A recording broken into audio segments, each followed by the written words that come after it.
Doctor Delgado, no sé si ya puedo empezar.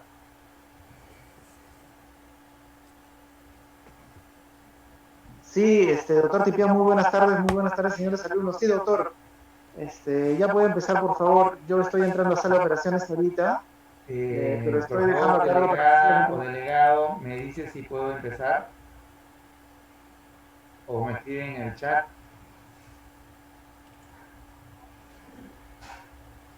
Doctor Tipia, no sé si me escucha.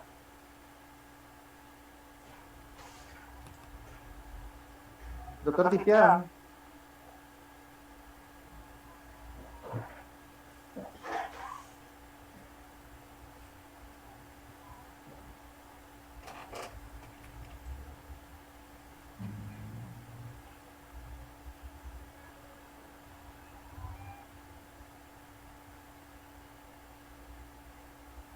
Doctor, ¿nos escucha?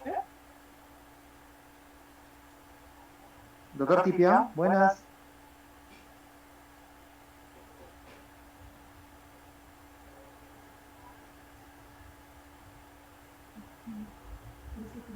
Félix, ¿el doctor Delgado no nos escucha o a mí no me escuchan?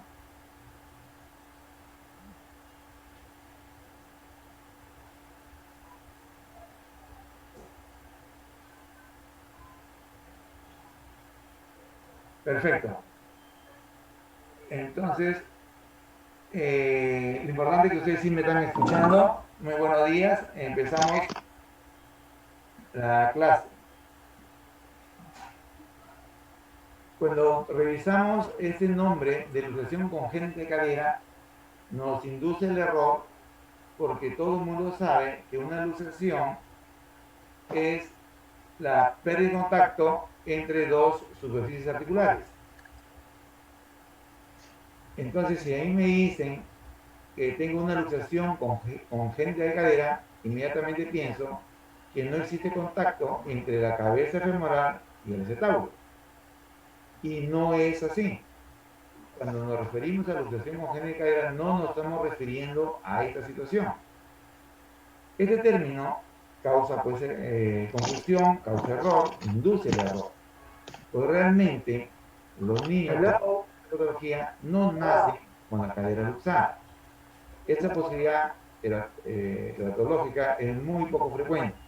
Lo usual, lo habitual, es que no esté luxado al nacer, sino que se desarrolla con el paso de las semanas. Sin embargo, este nombre de luxación congénita de cadera está muy arraigado y lo vemos en la conversación de todos los médicos, en los libros, en los sílabos, y todo el mundo usa el término luxación congénita de cadera, pero no se está refiriendo a la luxación congénita de cadera. Entonces, para evitar la confusión, se llamó en un momento displasia de cadera. Ya no luxación congénita de cadera, porque induce el error. ¿Y por qué una displasia de la cadera? Porque displasia es alteración pues, morfológica de los tejidos. Entonces, esta displasia del acetábulo sobre todo va a permitir que la cadera se luxe, predispone que la cadera se luxe. Como se va a luxar con el paso de las semanas o meses, entonces se propuso el nombre que en este momento es el más aceptado, que es la enfermedad luxante de la cadera. Entonces ya no se le llama luxación congénita de cadera, sino enfermedad luxante de la cadera o enfermedad del desarrollo de la cadera.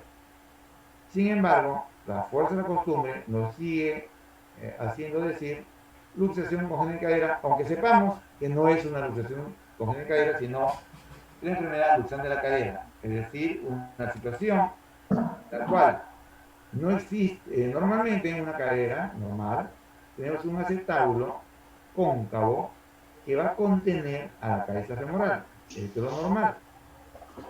Cuando el paciente es portador de displasia de cadera o mal llamada luxación congénita de cadera, el acetábulo tiene un mal desarrollo y en lugar de ser cóncavo, como normalmente es plano, es oblicuo.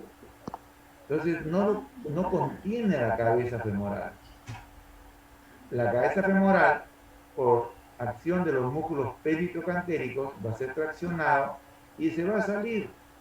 conforme pasa el tiempo, algunas semanas o a veces hasta meses, y se luxa la cadera. Entonces, por eso es que se usa el nombre de displasia de cadera o enfermedad luxante de la cadera. Entonces, los niños nacen con esta malformación, con esta displasia del acetábulo oblicuo, que va a permitir que se luxe la cabeza. Y a eso le llamábamos equivocadamente el nombre de luxación congénita de cadera. ¿Ok? Espero haber sido claro en el nombre de esta patología. ¿Por qué la estudiamos? La estudiamos porque es la malformación congénita más frecuente de todo el esqueleto.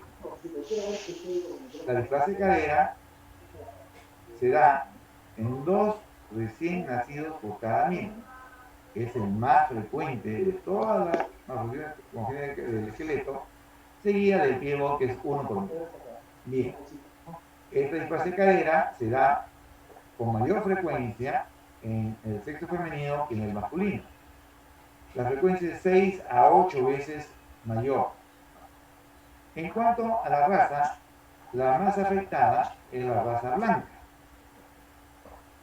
¿no? Y muy rara vez, excepcionalmente, se da en la raza negra y amarilla. Nosotros, que somos mestizos, también somos afectados, no tanto como la raza blanca, pero sí mucho más que otras razas.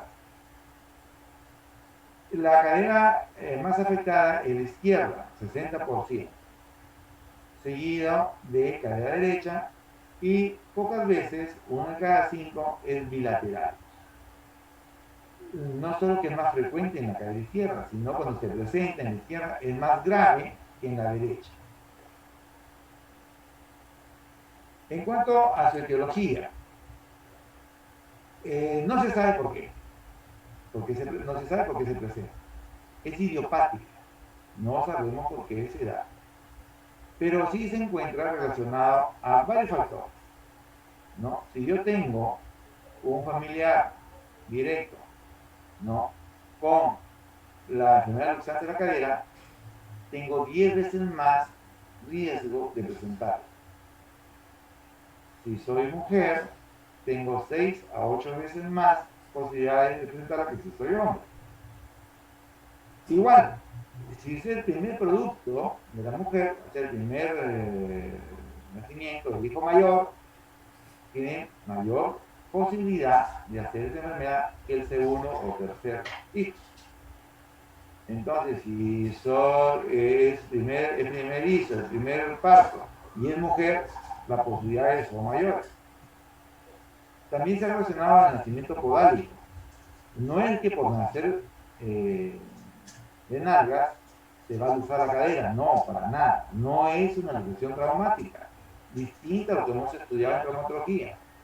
Esta es una malformación del desarrollo del acetábulo que se da intraútero y que se va a luxar después de que haya nacido. Entonces sí está relacionado a que es más frecuente tener la primera luxación de cadera cuando se nace podálico que cuando se nace cefálico. Pero no es por manipulaciones que se luxe, para nada. También es más frecuente en partos gemelares y en pacientes que tengan tortícolis congénita o metatarso adulto congénito, también a oligodactia. No es que esto que lo produzca, sino que estos factores están asociados a la enfermedad luxante de la cadera. Bien, entonces, ya sé de etiología, ¿cómo lo vamos a diagnosticar? El diagnóstico debe ser lo más precoz posible. Y lo más precoz posible es el recién nacido. Ustedes van a ver, cuando hagan pediatría, cuando estén en el curso de neonatología, que al recién nacido se le hace una serie de exámenes. Se le mide el perímetro cefálico para saber si tiene hidrocefalia, y una serie de exámenes, ¿no? Si tiene algo incorporado. Uno de esos exámenes que hay que hacer es ver cómo están las caderas.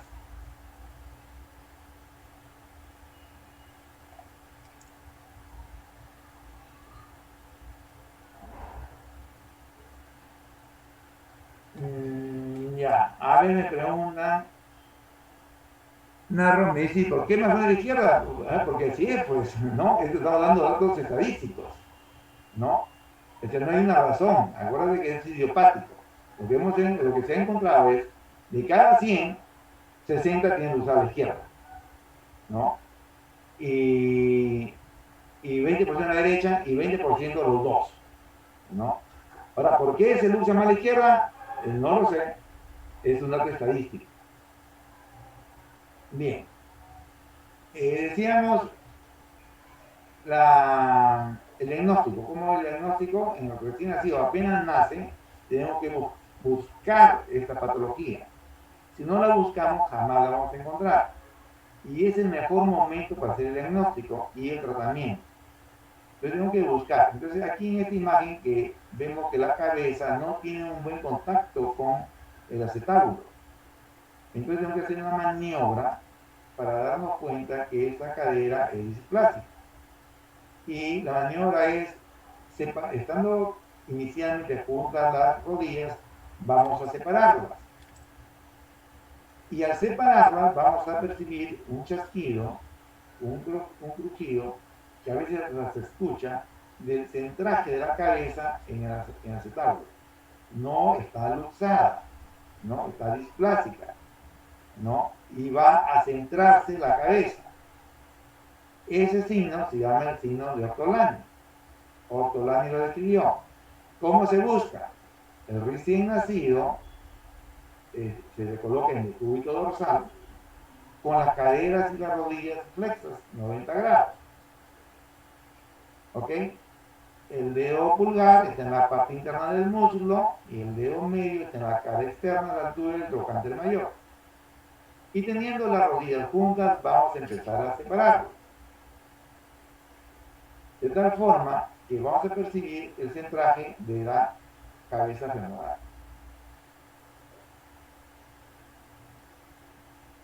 Este es el signo de Ortolani, que lo buscamos en el recién nacido. Tenemos el test de Barlow, que es a la inversa. O sea, se empieza con las caderas separadas. El bebé recién nacido igual va a estar en el cúbito dorsal, caderas y rodillas flexas a 90 grados, pero aquí empezamos con las caderas separadas, o sea, con la cabeza centrada en el acetábulo. Y vamos a llevarla hacia atrás, juntando las rodillas, y entonces se va a deslizar la cabeza y da positividad al test de Barlow. Entonces, ese es el inverso de Ortolani. Ortolani busca centrar y Barlow busca la subluxación. Bien, esto es capital, esto es muy importante saberlo, porque el hecho de que nosotros centremos la cabeza hace que la cabeza estimule al desarrollo adecuado del acetábulo. Y este acetábulo, que es oblicuo, que permite el deslizamiento de la cabeza, se desarrolle cóncavo, de tal manera que va a impedir que se vuelva a luxar.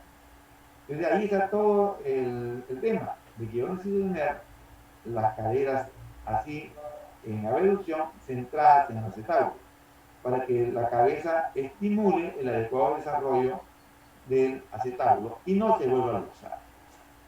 Este desarrollo lógicamente va a demandar algunas semanas o meses. Entonces, el test de Ortolani, el test de Barlow, nos va a explicar claramente qué es lo que está sucediendo. Tenemos otros signos. Otro signo muy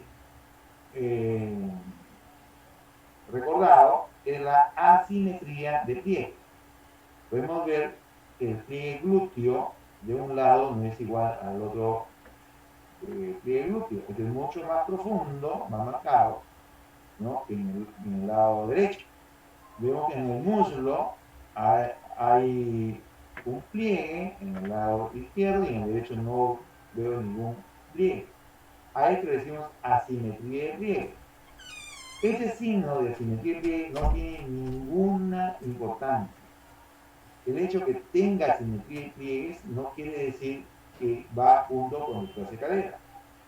O al inverso, de que tenga los pies simétricos no quiere decir que sea normal.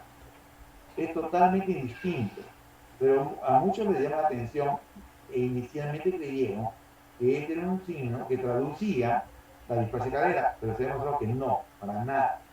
Esto es totalmente irrelevante. Lo único que nos dice esto es que tenemos que examinarlo al igual que a todos, buscando la positividad de Ortolani y Barlow. Estos exámenes clínicos, esos test de Ortolani y Barlow, se da en el recién nacido. En el recién nacido. Y se llama recién nacido desde el momento del parto hasta los 28 días de edad. Estos signos se pueden buscar hasta los 3 meses máximo. Después ya no hay.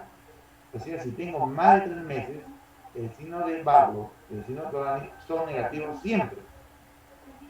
O sea, no es que por no tener el signo positivo de Barlow o Ortolani no tenga la patología.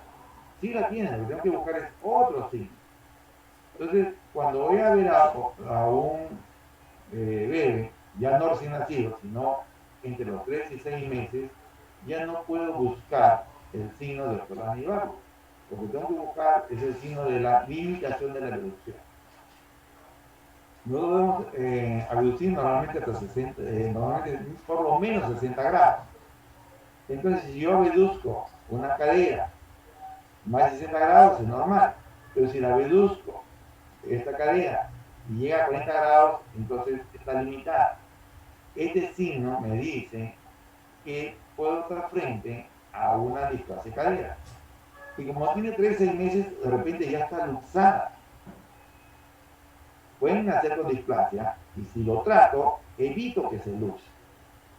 Pero si no lo trato y recién lo veo a los 13 meses y encuentro la limitación de la reducción, es muy probable que ya esté luxado o próximo a luxar. Bien. ¿Qué otro signo tenemos en este proceso tardía después de los 13 meses? El signo de Galeazzi. El signo de Galeazzi es el acortamiento de la extremidad. Y si se acortó quiere decir que ya la cadera se luxó. Entonces el fémur al irse posterior va a estar más acortado que el contralateral. Entonces el signo de Galeazzi es una manera indirecta de encontrar la luxación de la cadera. Ya no está displásico, ya se luxó. Podría no tener signo de Galeazzi y sí tener la enfermedad del fondo de la cadera. Por supuesto que sí. Si yo tengo las dos caderas displásicas y luxadas las dos van a estar del mismo tamaño y no va a haber un acortamiento aparente. Entonces cuando tengo una de las dos luxadas, izquierda o derecha, voy a tener el signo de Galeazzi y lo voy a identificar. Pero si las dos están luxadas, entonces no voy a tener el signo de Galeazzi y están luxadas. ¿Ok? Entonces, ¿cómo me doy cuenta? Con el signo de limitación de reducción. Si no reducen ninguna de las dos, ambas deben estar luxadas, por lo tanto, el Galeazzi no lo va a tener. Bien, esa es la parte clínica. ¿Cómo hacemos con las imágenes?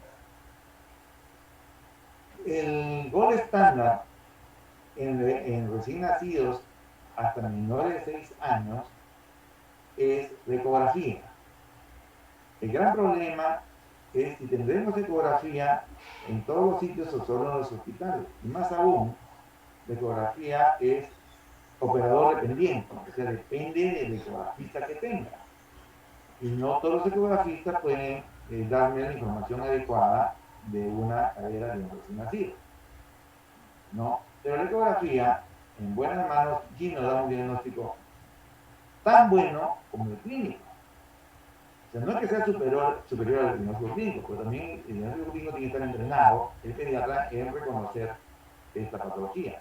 Porque esto no lo reconoce el traumatólogo, eso lo hace el médico general, ¿no? El doctor Lani, el Barlow lo hace el médico general, el que recibe al producto, el que atiende a la gestante, el que atiende el parto. El traumatólogo lo va a ver después.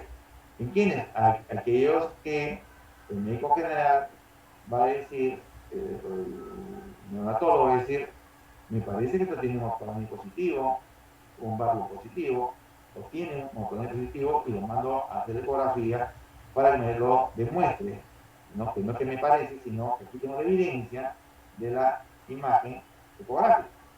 Entonces, esto es operador dependiente, ¿no? Cuando tenemos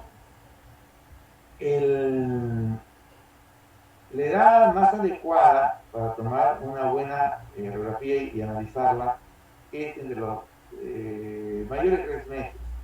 Después de 3 meses podemos evaluar muy bien la radiografía, ¿no? Antes, 3, 4 meses podemos ver radiografías y en los menores ecografías. ¿Ok? Bien, la radiografía nos va a dar la posibilidad de medir el índice o ángulo acetabular. Vamos a trazar una línea horizontal y otra línea que una los vértices del acetábulo. Y este ángulo, formado por la intersección de estas dos líneas, me va a dar el índice acetabular. Este índice acetabular normalmente debe ser menor de 25 grados. Entonces, si este techo está más oblicuo, me va a dar un ángulo mayor. Y poco a poco, este índice acetabular va a disminuir, de tal manera que va a llegar a ser menos de 20 grados cuando tenga 2 años. Existen tablas que me dicen cuánto mide el ángulo, el índice acetabular, de cuánto le da, ¿no? Pero la idea es de que deben ser menor de 25 grados al nacer. Si es mayor, estamos entonces con un paciente que tiene displasia cadera. El acetábulo está muy abierto y se puede luxar, ¿no? Entonces vemos cómo está el índice acetabular en los niños que tengan más de 3 meses. Aparte del índice acetabular, podemos trazar otra línea. Esta línea horizontal, ¿no? Llamada de Greiner, y otra línea que se llama de Perkin, ¿no? O de Bretagne. Esta de horizontal va uniendo la parte más inferior de la pelvis, la perpendicular al borde externo del acetábulo, y entonces me va a formar un cuadrante o esquema de Bretagne. Este esquema, que tiene 4 cuadrantes, el superior interno, el superior externo, el inferior interno, el inferior externo, me va a servir para saber dónde está el núcleo de osificación del fémur. Y normalmente el núcleo de osificación del fémur va a estar en el cuadrante inferior interno del esquema de Ovedad. Entonces me sirvió en los primeros meses, 3, 4, 5, 6 meses, para ver el ángulo acetabular. Y después de sexto mes que aparece el núcleo de osificación, me sirve para el esquema de Bretagne para ver en qué cuadrante está. Normalmente está en el cuadrante inferior interno. Si está en el cuadrante señalado como 2, o sea, inferior externo, está subluxada la cabeza. Y si está el núcleo de osificación en el cuadrante señalado como 3, es decir, el superior externo, esta cadera está luxada. ¿Ok? Y si está luxada, quiere decir que no va a reducir bien, quiere decir que está más acortada, porque la cabeza ha ascendido. Va a tener el signo de Galeazzi positivo. Si queremos una cadera luxada, queremos ver la longitud comparativamente al otro lado o estar acortada. ¿Por qué? Porque la cabeza la tengo aquí en este otro cuadrante, está más ascendido. Por lo tanto, va a estar más corto de sentido. ¿Qué otras líneas tenemos? Shenton se dio cuenta que si seguía una línea, ¿no? El borde inferior del cuello del fémur hacía una línea imaginaria con el borde inferior de la rama iliopubiana, ¿no? La rama iliopubiana. El borde inferior de la rama iliopubiana va a ser un arco imaginario con el borde inferior del cuello del fémur, ¿no? La tabla interna del fémur. Entonces, a este arco se llama el arco de Shenton. ¿Por qué? Porque cuando está luxado, se rompe este arco. Entonces, esta línea imaginaria no está continua. está luxado, si trazáramos el esquema doble Daniel, estaría en el cuadrante superior externo. Yo tengo varios signos radiológicos que me van a dar el diagnóstico, ¿no? Y aquí ya está luxado, ya no está displásico, ya se luxó. Bien, ya tengo el diagnóstico, ahora me falta el tratamiento. El tratamiento va a depender a qué edad lo estoy diagnosticando. No es lo mismo a un recién nacido que a los al año, ¿no? O a los 5 años. Entonces, todo depende a qué edad estoy haciendo el diagnóstico. Depende también si puedo reducir la cadera si ya está luxada, porque hay algunas que puedo reducir y otras que no. Va a depender si está estable después de la reducción o no. Va a depender del grado de displasia celular que tenga. Pero hay un montón de parámetros para ver qué tipo de tratamiento es. Y una vez más, yo estoy preparando médicos generales, no especialistas. Entonces, por eso siempre yo me refiero a lo básico, a lo elemental, a qué es lo que ustedes deben saber como médico general. Bien, entonces el tratamiento consiste en usar algún sistema que mantenga las caderas separadas en abducción. Y desde hace muchos años,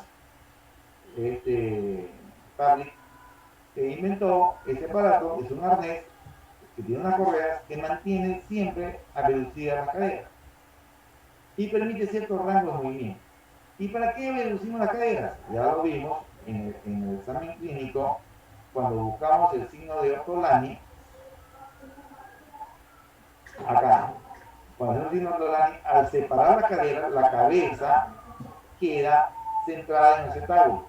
Y esta presión que ejerce la cabeza en el acetábulo hace que el acetábulo de oblicuo que es se convierta en cóncavo y lo contenga. Entonces yo tengo que ofrecerle al acetábulo la cabeza femoral para que lo estimule y se desarrolle adecuadamente. Y de manera es colocándole este arnés. Hay un montón de arnés, pero este es el más famoso y el que más éxito tiene y que estuvo mucho tiempo abandonado, ¿no? Y que ya se ha rescatado y todo el mundo del consenso que es el mejor arnés. Pero ustedes, como me dijeron la vez pasada o ayer, y yo estoy pues en una provincia que no tengo lo que me indican los textos. Entonces, como están en provincia, ¿no? Lo que tengo que hacer es de alguna manera mantener reducidas las caderas. Y para esto se usan los pañales anchos. Entonces los pañales anchos deben ser, como eran antes, de tela, pero no son de tela, ahora son pues un material que se doblan y no mantienen separadas las piernas. Entonces sería, más que ancho, sería ponerle doble o triple. Así es, Martín. Poner doble o mejor triple, porque los pañales son de papel y se doblan y el niño pues se mueve y lo deforma.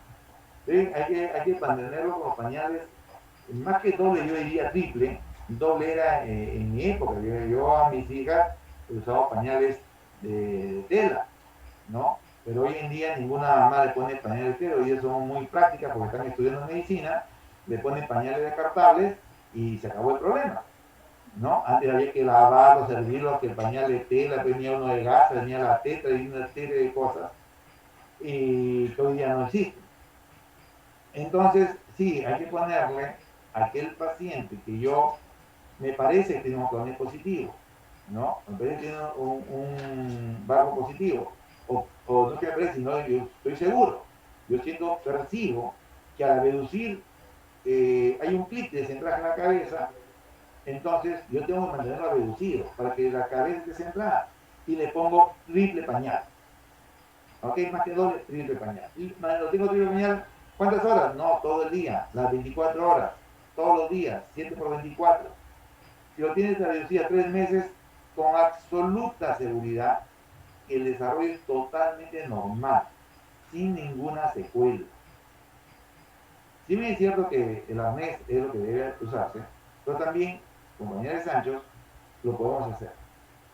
Pero yo les pido que ustedes hagan el diagnóstico, le pongan su doble pañal y lo manden al especialista. Ya le harán pues ellos su ecografía, miran sus ángulos regulares, todo el resto para hacer el tratamiento adecuado. Pero ustedes que son los que van a encontrar y salvar a esta criatura, pues van a ver qué pasa si no hacemos el diagnóstico adecuado. Las cosas son bastante severas. Y esta es la malformación congénita más frecuente. Por lo tanto, necesito que recuerden el signo de Ortolani, el T de Barlow 1 o 2, y que tengan que tener las caderas separadas ante la sospecha.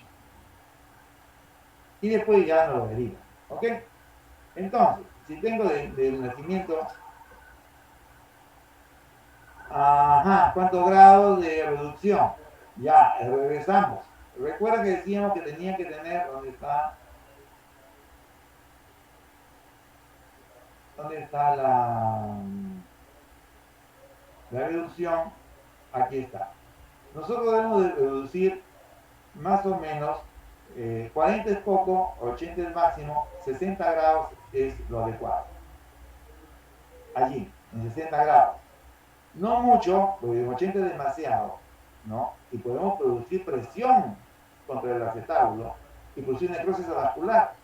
Por eso es que no puede hacer un médico general el tratamiento. El médico general tiene que hacer la prescripción diagnóstica, el manejo inicial con el doble o triple pañal y derivarlo al especialista para que pueda ponerle el consenso, que es el arnés de reducción de la cadera. Y esto tiene que ser un seguimiento muy, muy continuo, ¿no? Entonces, el tratamiento de Pavlik, ¿no? Tiene que hacerse en aquellos pacientes que la cadera es completamente reductible. Y el médico general no puede saberlo si realmente es completamente reductible o no, ¿no? En aquel que... ¿Cómo se cuesta? Ya. En aquel niño que todavía no quiere, intenta caminar, o sea, es pequeño, menos de 6 meses, ¿no? Entonces, ahí puedo usar perfectamente bien este arnés de Pavlik. Que la familia pueda llevarlo cada 1 o 2 semanas a su control y podamos tomarle imágenes ecográficas. A veces eso no es posible. Y ahí tendremos los fracasos, ¿no? Y hay que tenerlo todo el tiempo necesario, ¿no? Entonces, si tengo un recién nacido, con 3 meses me basta. Pero si no tengo recién nacido, tengo 3 meses, tengo primero saber que la cadera es estable, para una vez que conseguí una cadera estable, que sea que no se vuelva a usar, mantenerlo 3 meses más con el arnés. Y así estar seguros de que no se va a volver a usar. Félix, me pregunta si es que el uso temprano del andador como a los 6 meses, pero no seas malo, a los 6 meses nadie camina, ¿no? Para yo poder pararme, uno se para alrededor pues, de años, ¿no? Pero sentado 6 meses, porque mi columna no está fuerte. Si yo lo quiero hacer parar, caminar, a los 6 meses estoy forzando su columna. No es bueno, gatea, ¿no? Pero no me la va a caminar.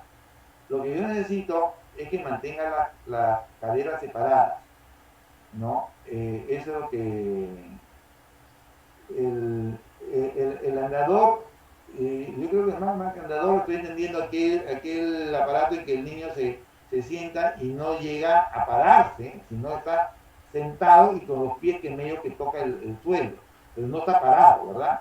Y si no está parado, allí no hay problema, pero no es que porque lo ponga andador yo voy a hacer de que no tenga la displasia. El andador no es para evitar la displasia. Porque si yo tengo al niño en el andador y este andador me mantiene separadas las caderas, ok, ¿no? Pero no es la idea. La idea es que esté con las caderas reducidas, como retrocedo,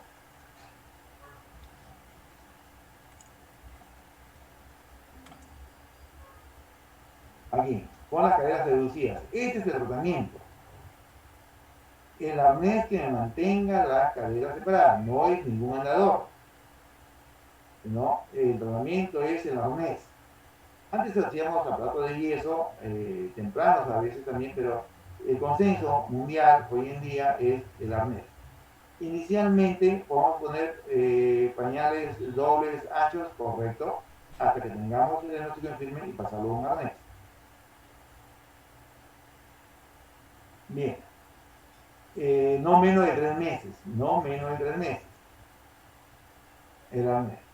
Que pueden haber fracasos con el uso del arnés, por supuesto que sí. Si no tengo el seguimiento debido, no voy a lograr el objetivo. No tengo el control debido, ¿no? Si no está indicado, también no va a funcionar, ¿no? Si no he reducido la cadera inicialmente, el arnés no va a sostenerla en la posición de reducción.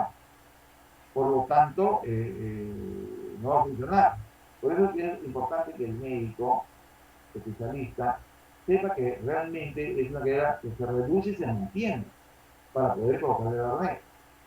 Porque si yo le pongo el arnés y no es reducido, no se mantiene reducida, no estoy tratando absolutamente nada. Y va a llegar una edad en que la única solución es la cirugía. Y la idea es que nadie llegue a la cirugía. La idea es que todos se diagnostiquen en recién nacidos.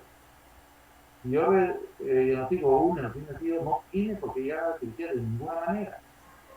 Tiene que haber sido resuelto en los primeros 6 meses con el arnés, con las caderas en reducción. Por eso que el diagnóstico es vital que sean recién nacidos. Si me demoro unos meses, todavía tengo tiempo hasta el año para no hacerlo quirúrgico, pero cada vez que es más difícil, pues cada vez más difícil, reducida y que sea estable. Entonces, hay que saber cuándo mi iniciación es persistente. O sea, yo puedo reducirlo, pero se sale del sitio.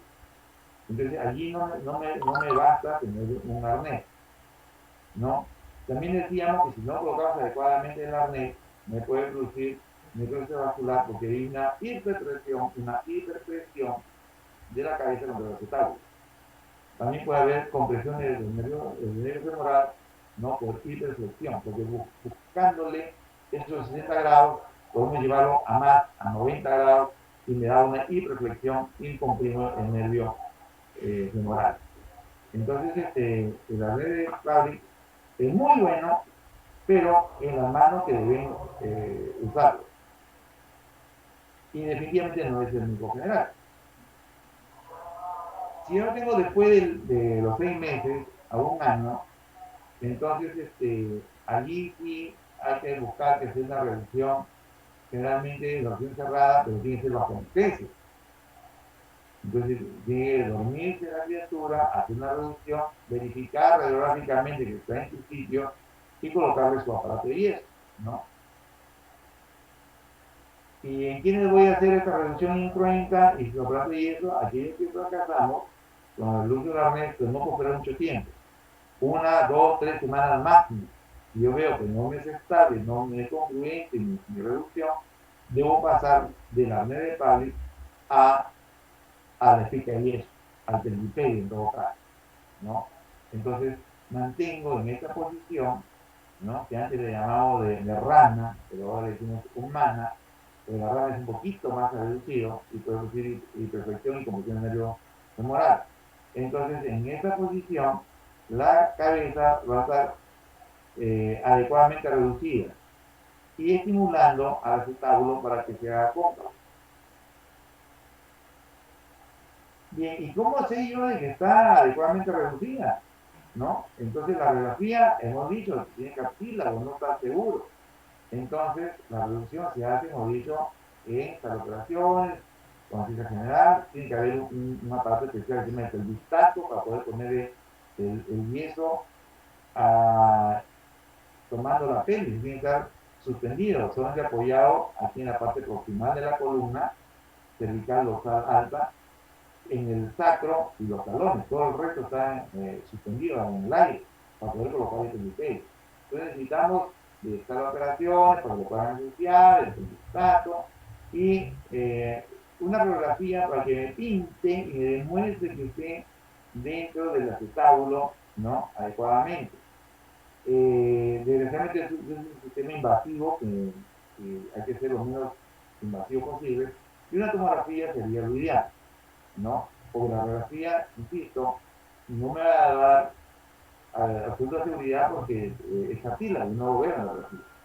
Cuando no es posible mantener una rutina adecuada, muchas veces hay que tratar las partes blandas porque tengo un acortamiento del psoas ciliaco aquí en inserta en el trasplante menor.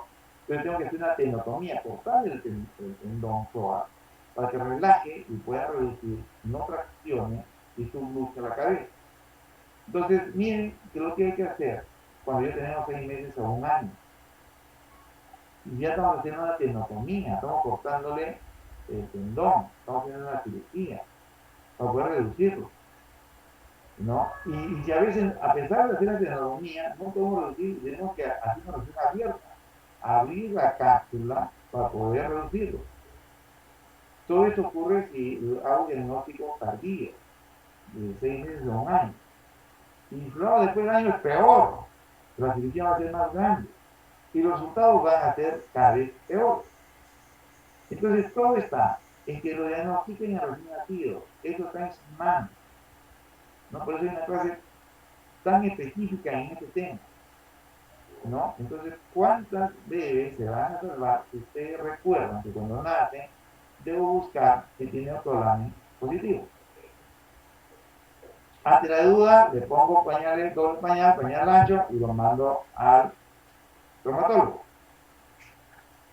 ¿no? Entonces, después de los 6 meses, hay que hacer reducciones ya cerradas. Si no es posible, tenotomías. Si aún eso no es posible, reducciones abiertas. Y después de la reducción, es importante verificar que está en su lugar. Y la tomografía es el gold standard. Esta imagen, ¿no? Que nos puede decir recién nacido, en los primeros 12 meses es posible hacer una reducción cerrada. Después ya hay que hacer otenotomía, relajar las partes blandas y algunas veces incluso reducciones abiertas. A más edad va a ser más complicado el tema y si tenemos más de 18 meses y menos de 26 meses, hay que hacer también osteotomías en el fémur, ¿no? Y si más edad va a ser osteotomías en la pelvis. Entonces, cuanto más edad, peor es el resultado y más cruenta el tratamiento. Entonces, el tema está encontrado aquí, en recién nacido, tarea de ustedes. Después de los 12 meses, de los 12 y 24 meses, la displasia celular muchas veces no se corrige colocándole la cabeza con frente al acetábulo. Y entonces ya no resulta, a pesar que lo ponga yo en la reducción, que mejore la displasia del acetábulo. Y esto nos lleva pues a hacer tratamientos ya quirúrgicos. Acá tenemos claramente una cadera luxada, ya tiene más de un año, ¿no? Entonces, lógicamente está cortado, ¿no? Está atendida al fémur, por lo tanto están acortadas las extremidades, va a tener una limitación de la abducción, ¿no? En el esquema de Orledani está por fuera del cuadrante inferior interno, y entonces tenemos que hacer una serie de cirugías, no solamente de abrir la cápsula y acomodar la cabeza dentro del acetábulo. También tengo que hacer lo que tenían los fémur para derrotar, porque ya se ha formado, se ha desarrollado con una rotación inadecuada. Y como a pesar de que le pongo yo la cabeza sobre el acetábulo, ya no se desarrolla adecuadamente el acetábulo y tengo que hacer cirugía a nivel del acetábulo para hacerle la cobertura a esta cabeza.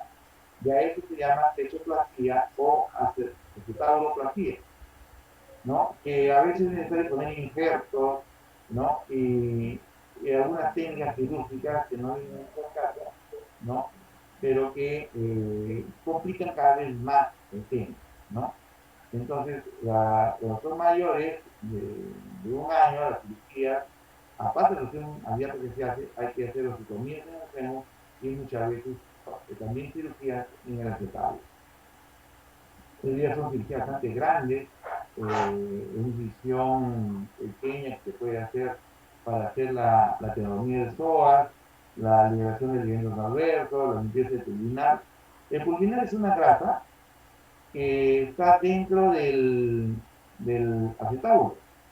Entonces, como está mucho tiempo, muchos meses o años luxada, aquí se llena de una grasa que se llama purina, de tal forma que cuando quiero reducir la cabeza, no entra, pues tengo que sacar la grasa que está aquí.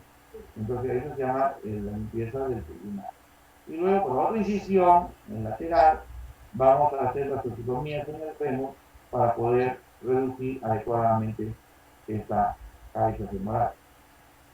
Y como muchas veces la cabeza, aunque lo pongamos frente al estábulo, ya no se desarrolla el estábulo, tenemos que hacer osteotomía del estábulo para inclinar este estábulo y rellenar este vacío que creamos con injertos tomados de la misma cresta, ¿no? Y fijarlo. Entonces, son cirugías muy grandes, no solo de la carne, no solo de tendones, no solo de fémur, sino también del estábulo.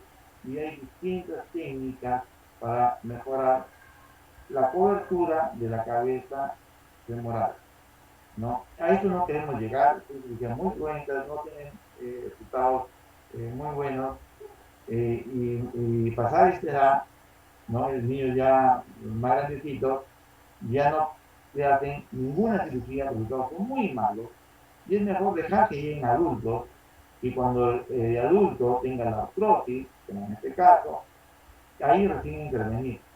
De adulto, si yo tengo un acortamiento, va a obligar que haga una escoliosis en la columna para compensar ese acortamiento.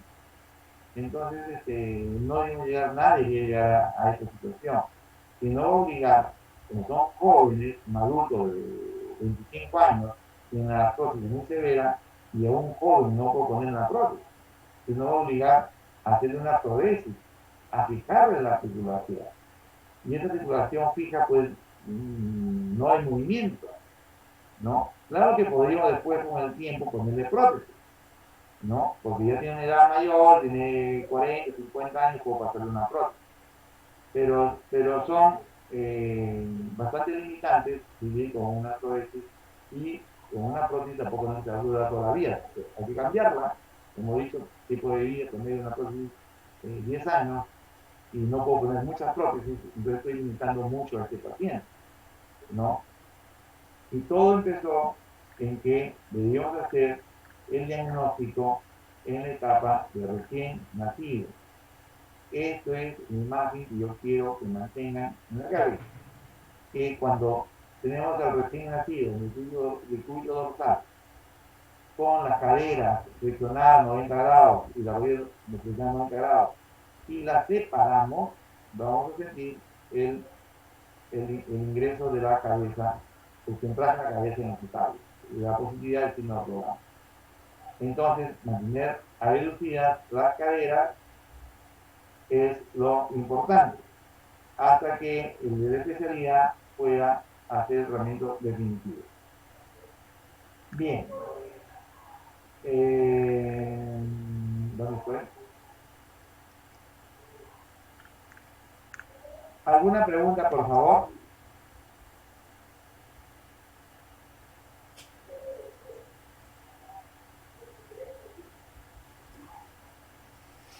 A ver, Ashley, ¿podría explicar la marcha de Trendelenburg? Muy bien. Vamos a colocar una imagen por aquí. Acá creo que está bueno. ¿Dónde está? ¿Dónde está aquí? Aquí. Hacemos grande. Ya. Quiero que todos me sigan. Realmente que así es difícil. Si quisiera que alguien hiciera el modelo, pero no hay forma. Tengo esta cadera luxada y esta no. Por lo tanto, la que está más corta es de izquierda. ¿Ok? Todos quiero que me sigan, ¿ya? De izquierda más corta. Primero tengo que ver el normal. El normal, tengo las dos caderas de la misma altura. Entonces, yo me paro y tengo mis dos caderas sanas y levanto una pierna, cualquiera de ellas, con la otra sana, al levantarla, mi pelvis de la pierna que he levantado se va a elevar. Es lo normal. Entonces, si yo soy normal y estoy parado en mis dos pies y apoyo en el derecho y levanto el izquierdo, mi en mi pelvis izquierda debe elevarse. ¿Ok? Pero, si yo tengo mi cadera izquierda, en este caso, ¿no? Está luxada, me apoyo en los dos pies y levanto la pierna derecha, en lugar de elevarse, la hemiperia derecha se va a caer.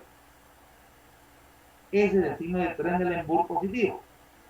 El signo de Trendelenburg es cuando tengo yo apoyada mi cadera luxada y levanto el otro lado, en lugar de elevarse el hemiperio y levantado, se va a caer. ¿Cuál es la cadera patológica? La que está apoyada, no la que he levantado. Entonces, si yo en este caso, yo me apoyo en la derecha y levanto la izquierda, el hemiperio izquierdo se va a elevar. Normal. Si me apoyo en la izquierda y levanto la derecha, la cadera emite el hemisferio derecho, en lugar de elevarse, va a caer en el embol positivo. ¿Cuál es la normal? La de apoyo, en este caso, la izquierda. Si yo tengo las dos caderas luxadas, levante la que levante, se va a caer. Entonces viene la marcha del pato, del embol, ¿no?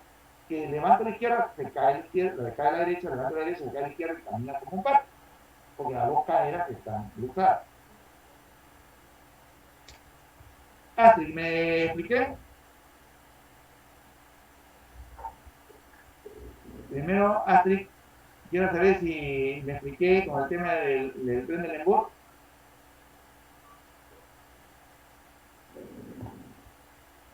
Ok, muy bien. No, Astrid. ¿Qué pasó? ¿Me escuchan bien? No. Bien. Ya. Entonces, Astrid, voy a terminar la pregunta de Astrid. Toda cadera que tenga acortamiento me va a dar el signo de tren del embol positivo. No solo la displasia, la discusión con de cadera. Supongamos que yo tuviese una fractura de la cadera y me quedó consolidada en posición viciosa, me quedó más corta, también tendré que tener el embol positivo. Si tengo una coxavara, el coxavara es normalmente el cuello femoral mide 130 grados, 135 grados. Varo es cuando tengo menos de 110 grados. O sea, si tengo un cuello femoral de 90 grados, una coxavara, tengo más corto. Si yo me apoyo en el lado que tengo la coxavara y levanto, también se va a caer. O sea, toda patología que me da un acortamiento de extremidad por lesión en la cadera, me da el signo de tener el positivo. Bien, avanzo ahora con la pregunta de Alejandro. Alejandro me dice, solo se produce en diseñado de cadera. Ah, ya, entonces este es lo que he contestado, ¿verdad? Félix, ¿a qué edad ya se puede ver relativamente el núcleo de utilización de la femoral? Hemos dicho 6 meses. A los 6 meses tiene que estar el núcleo de utilización visible y en el cuadrante diferente interno. Si no lo tengo visible, entonces es muy probable que tenga esta patología, pero no es la única. Porque también, por ejemplo, el hipotiroidismo me causa retraso de la ossificación. Entonces yo puedo que sea hipotiroideo. Entonces mis dos núcleos se han retrasado, pero podría tener la displasia bilateral, el 20%, pero podría hacerlo. Entonces tendría que tener limitación de la reducción. Si yo tengo ausencia de ossificación de ambos núcleos de crecimiento y aduzco bien, pienso cualquier cosa menos en distorsión homogénea de cadera. Es probable que tenga hipotiroidismo. Pero si no tengo los núcleos de ossificación con 6 meses de edad y haría tenerlo y no reduzco bien en las caderas, lo más probable es que tenga una distorsión homogénea de cadera. ¿Ok? Donde estamos en Félix. Félix, te felicito, veo que tienes muy buenas preguntas, ¿no? Que demuestran que has leído. Y después, ¿qué sigue? Martín.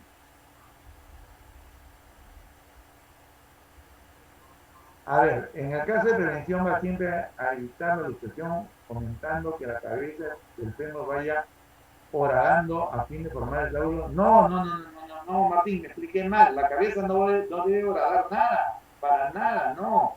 No es un taladro que va a hacerle un hueco al acetábulo. Lo que hace es, va a besar la cabeza del acetábulo, así mejor. esté frente a frente. Lo va a besar nada más, no va a orar nada. Si orar, imagínate, daña todo el cartílago. Y si orar va a producir necrosis vascular.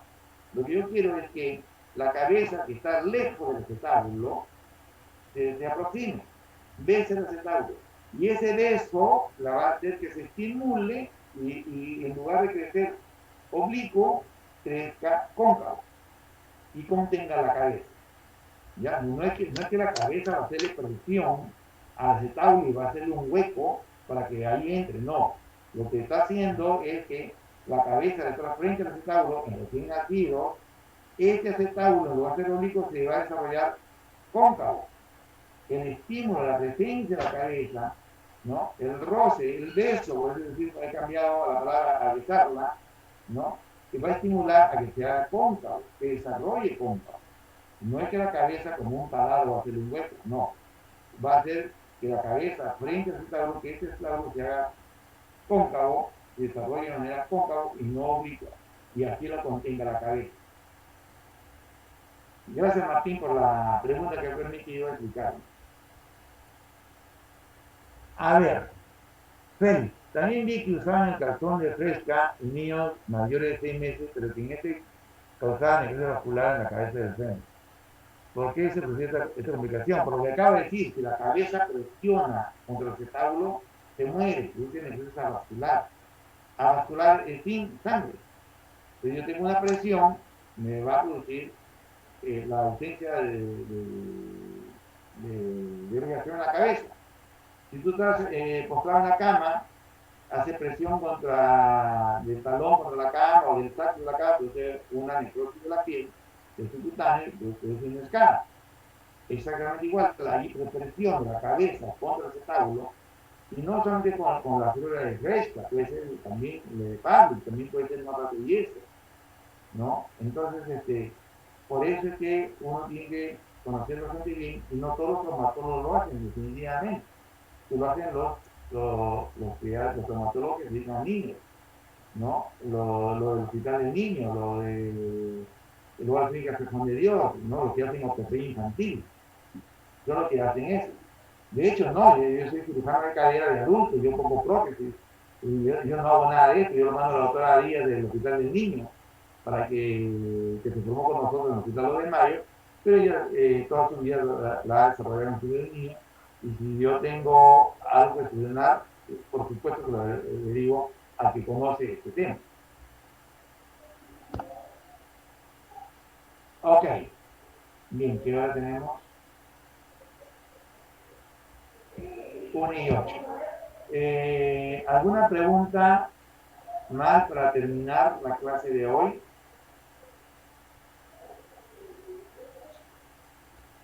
Muy bien, gracias a todos ustedes. El día de mañana tenemos otra clase. Igual vamos a empezar 12 y 10 en punto.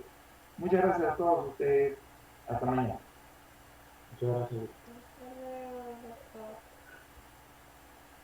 Gracias, doctor.